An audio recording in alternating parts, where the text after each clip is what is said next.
Hey everyone, welcome back to our channel. If you're new here, please subscribe. I'd really love that. If you're returning, how you doing today? If you haven't signed up for our newsletter yet, please do so. All of the information that you're going to need is in the description box below. So you can email me or email Trish to get on the newsletter, okay? So grab your coffee, maybe some chocolate, because you just never know with me. Okay, so here's an update on La Palma really quick, okay? So last night, there were small landslides starting to happen, right?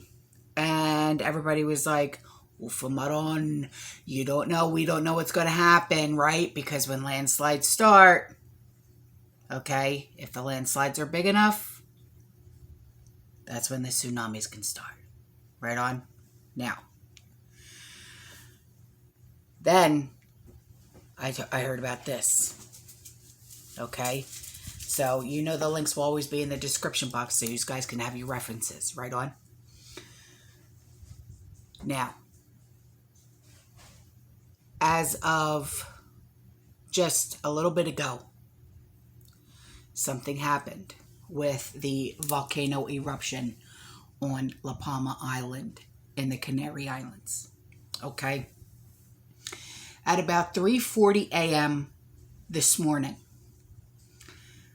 and that's Eastern U.S. time, okay? So my time, because I'm in Florida, right? This happened overnight. It flatlined. All activity just stopped.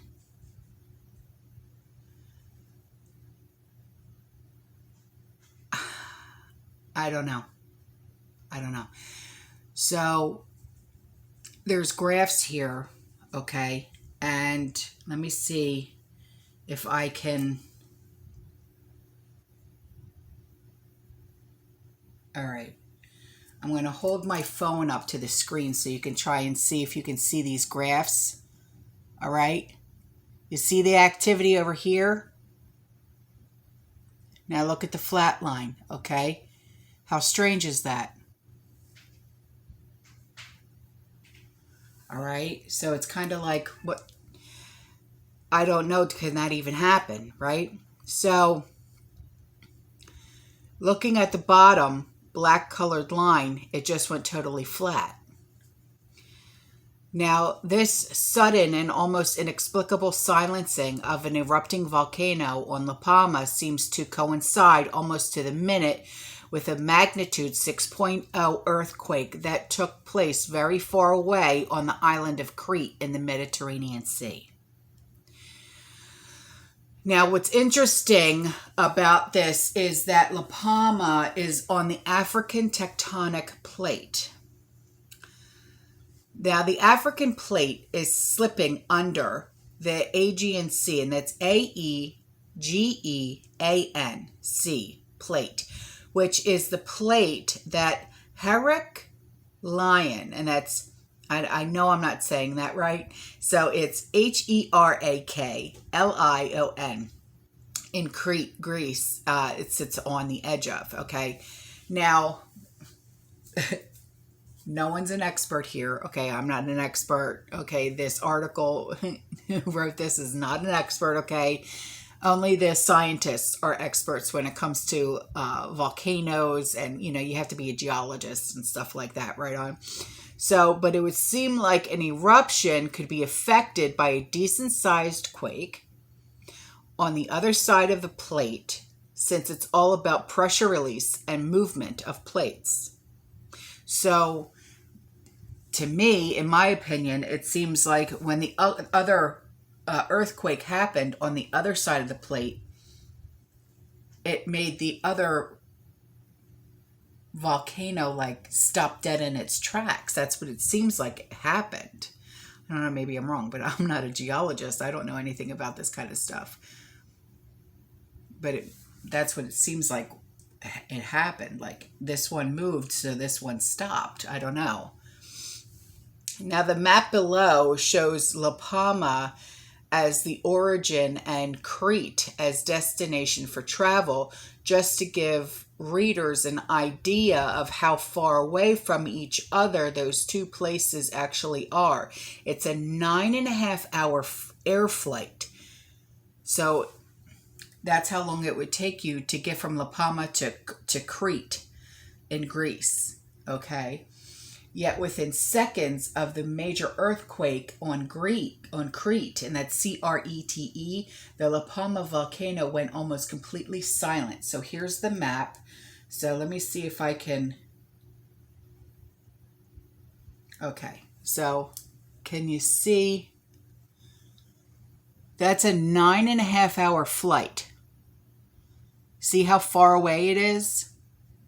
So when an earthquake happened in Crete, it made the volcano in La Palma go silent. It's strange. So I don't know. So I will leave those links in the description box below for you guys, okay? Now, there's some other things that I wanted to talk about as well, okay? So these are some things that were brought to my attention by subscribers, okay? So these are from the Daily Mail in the UK. All right. The High Court has granted National Highways an interim injunction preventing protesters from occupying the A20 and strategic roads linked to the port of Dover, following another day of chaos and disruption.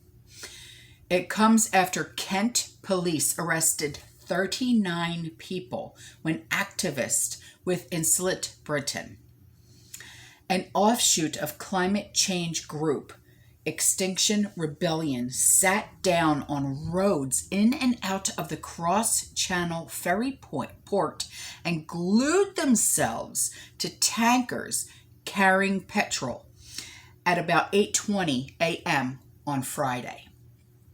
Now, this action made a mockery of Priti Patel's injunction against them in her running battle with the eco mob. Transport Secretary Grant Shapps, and that's SHAPPS, said, "We are absolutely committed to protecting the right to peaceful protest, but it is unacceptable that people cannot go about their day-to-day business and that businesses or critical supplies should be put on a knife's edge because of the reckless actions of a few protesters." Well, if you haven't noticed over there what's really going on, I've watched some of the videos. It's awful what's really going on over there. It's bad. So those who breach the injunction will be in contempt of court and at risk of imprisonment and an unlimited fine, the government said. The injunction request came after the group blocked parts of the M25 5 times in the past fortnight, much to the ire of motorists and passengers caught up in miles of snaking traffic. Now, if you've ever been caught in traffic, especially in New York, in Philly, in New Jersey, you know what that traffic is like. It's like, take me out. You don't even want to sit in there anymore, right? Especially if it's bad weather, like a blizzard or a storm of any kind. You're like, no. So this led to the government successfully applying to the High Court of an order which prohibits anyone from blocking the M25, with those breaking the injunction facing a possible 2 years in prison or an unlimited fine. So what's an unlimited fine? You just have to continuously pay a court fine for what? How much? For how long? Unlimited fine? Please explain. So, but the limited scope of the injunction was quickly realized by the eco-warriors as they simply moved to other roads the order does not cover. There's a loophole everywhere, is there not? Today's protest was not covered by the injunction, making a mockery of the attempts to battle the eco mob and forcing Mr. Shops to seek a second injunction. Mr. Shops said today, "We won't tolerate reckless behavior on motorways or ports. I'm therefore seeking further injunction to prevent this disruption. Living in a democracy, everyone is entitled to protest, but that doesn't extend to closing roads and ruining livelihoods. However, it means that the government could have to file repeated injunctions against the eco mob in what one source called a cat and mouse battle." Whoa. Holy cow. So I will leave this link in the description box below. It's insane what's really going on over there. I mean, I don't think I could handle that, living over there. There's a lot of things I can't handle over here, but I'd rather stay. I'm just saying. So this was actually sent to me by another subscriber, and this is very, very interesting. Okay.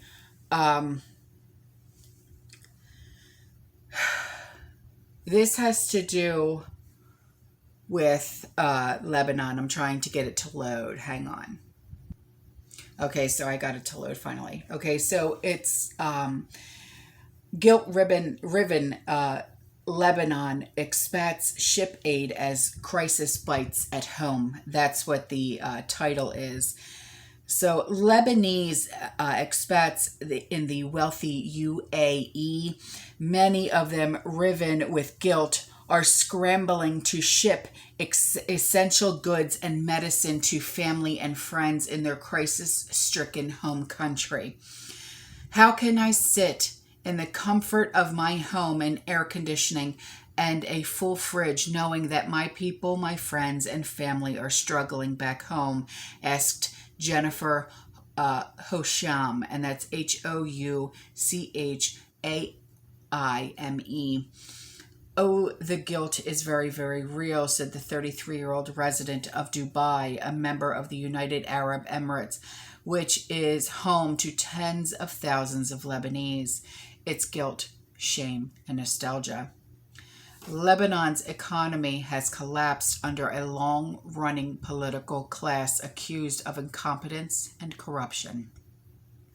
Its currency has plunged to an all-time low, sparking inflation and eroding the purchasing power of a population denied free access to their own savings by stringent banking controls.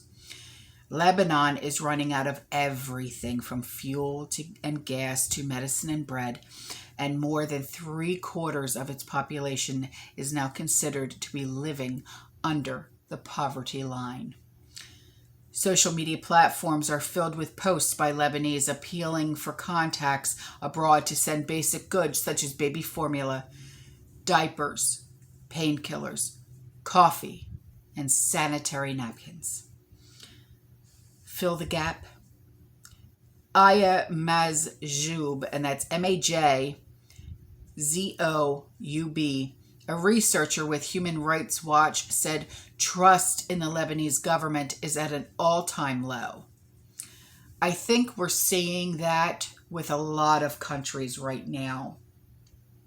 I really think we do. It is unsurprising that local and grassroots initiatives have sprung up to fill this gap while bypassing the government that they view as corrupt, inefficient, and incompetent. With no faith in the Lebanese authorities, expats have taken it upon themselves to transport aid. Now, the Hosham, that's that woman, okay, who made a statement earlier, And a number of her Lebanese friends fill their bags with over-the-counter medication and food items every time they travel home. The Dubai-based airline Emirates is allowing an extra 10 kilos or 22 pounds of baggage for passengers to Beirut from certain destinations until the end of this month. For Dima Haj Hassan, 33, a trip to Lebanon opened her eyes to the unfolding disaster. I was in Lebanon, and I had money. I had a car with fuel. I went around from pharmacy to pharmacy, unable to find medicine for my mother's ear infection, she said. A fellow Lebanese, Sarah Hassan, packed her for her second trip home in less than 2 months, taking only a few personal items while the rest was supplies for family and friends. This time, the 26-year-old was taking a couple of battery-operated fans, painkillers, sanitary napkins, skin creams, cold and flu medicine. A couple of my friends are going to as well to Lebanon, so all of us are doing our part. It's the same story in other parts of the Gulf, where Lebanese have long resided, fleeing from decades of conflict and instability in their own country. It's hard not to feel guilty when I went to Lebanon a month ago. I hadn't been in 2 years. When I stepped out into the city, I was so shocked. And then you come back here to the comfort of your home and everything is at your fingertips. It's such an overwhelming feeling of guilt. And yeah, I'm so sure that it is. Oh, I feel so bad for those people that live there. Because it's not their fault. It's not. So, on to this next article. Okay, and then... Jeezu. And then I'll end the video, okay? And then I'll see you later on.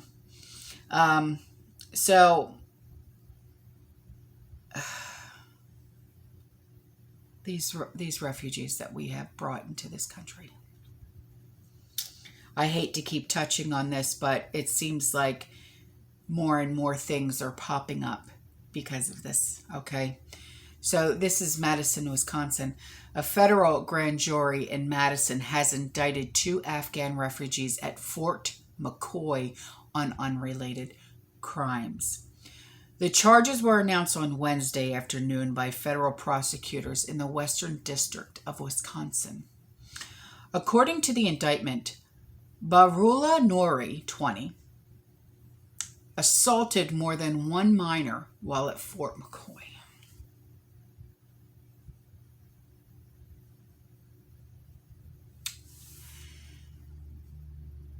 No.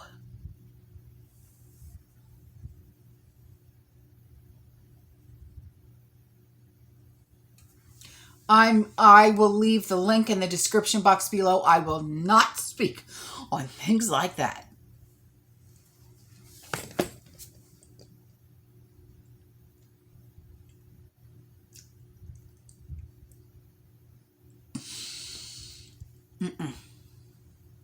Nay, nay.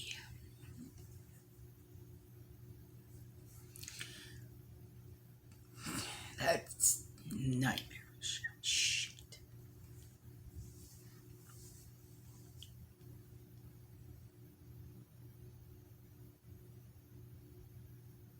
All right.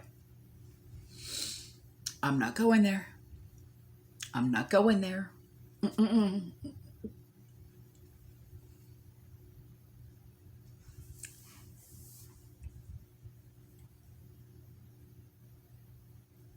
Just because you do that shit in your country, you're not doing it here.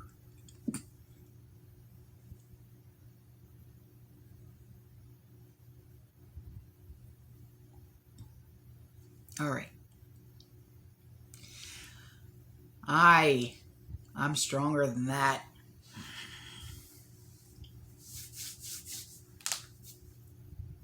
All right, guys. I love you. I'll see you in the next one. You stay safe, you stay positive, you keep prepping. And as always, fear less. Ciao.